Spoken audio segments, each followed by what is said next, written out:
আমার শ্বশুর বাড়ি থেকে খাট এবং অন্যান্য আসবাবপত্র দিতে চাচ্ছে, আমি চাইনি। আমি বলেছি এগুলো যৌতুক। ওনারা বলছেন তুমি চাইলে যৌতুক হতো, এগুলো আমরা খুশি হয়ে দিয়েছি, আমার করণীয় কি?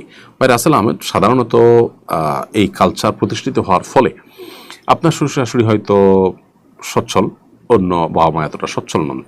সমাজে এগুলো প্রতিষ্ঠিত হওয়ার ফলে তারাও কিন্তু দিতে বাধ্য হন।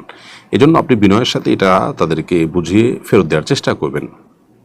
আর যদি কোনোভাবে এটা বোঝানো না যায়, তারা মনে কষ্ট পাবেন মনে হয়, তাহলে এটা নিলেও অন্য কোনোভাবে আপনি সেটার মূল্য বা ওইটা তাদেরকে পুষিয়ে দেওয়ার চেষ্টা করবেন, যাতে করে দিন শেষে আপনি তাদের কাছ থেকে নিয়েছেন এইটি অন্তত সাব্যস্ত না হয়।